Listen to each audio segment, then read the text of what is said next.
પાણો લીએ જો પાણા લીધા બધા કાઈ વાંધો નહીં તોડી નાખશે લાગશે આપણને ના પણ બીજું કઈ નહીં લીવર માર દો ભાઈ નીકળી જાય ગાડી તો લીવર મારવા દો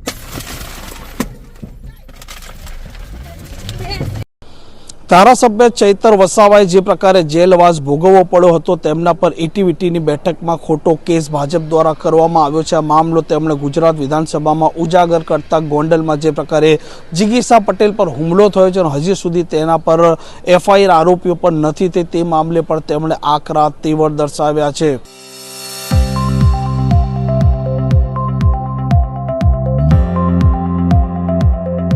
नमस्कार, आप जो रहा छो हॉटलाइन न्यूज और हूँ छूं आपनी साथे तौफिक गांची। गुजरात विधानसभा में जे प्रकारे आज जिगीसा पटेलनो मामलो उजागर थयो छे आ मामले क्यांक ने क्यांक हवे परिस्थिति तंग विधानसभा में बने तो पण नवाई नहीं, केम के जिगीसा पटेलना हुमलाने लईने हजी सुधी गुनो दाखल नहीं थयो अने आम आदमी पार्टीना नेताओ हवे सवालों उपस्थित करी रह्या छे। धारासभ्य चैतर वसावा पण भाजप पर वरस्या छे। सभागृहना माध्यमथी आज अहींया ज्यारे आपणे सौ मळी रह्या छे त्यारे मारे दुख साथे कहेवुं पड़े छे કે આજે ગુજરાતના 30 વર્ષના શાસનમાં બેફામ બનેલા એમના નેતાઓ એમના કોર્પોરેટરો દ્વારા આમ આદમી પાર્ટીને જવાબ આપવાની જગ્યાએ એમના 30 વર્ષના શાસનમાં એમણે જે ભ્રષ્ટાચાર ભય ભૂખ ફેલાવ્યું છે એની સામનો કરવાની જગ્યાએ આજે હુમલાઓ કરાવી રહ્યા છે। તમને બધાને ખબર છે અગાઉ અમારા યુવા નેતા યુવરાજસિંહ જાડેજાએ જે નકલી દૂધ જે ડેરીમાં ભરવામાં આવે છે ડેરીના પુરાવાઓ પણ આપ્યા, વિડીયો આપ્યા, ફૂટેજ આપ્યા, બધું જ આપ્યું, તો એમના પર કાર્યવાહી કરવાની જગ્યાએ બસ માત્ર દેખાડા કરીને આ ગુજરાત સરકારના પોલીસ તંત્રએ એમને જતા કર્યા। એ જ પ્રકારે ગતરોજ જીગીસાબેન પટેલને ત્યાંના સ્થાનિકોએ કીધું કે અમારી આ સમસ્યા છે।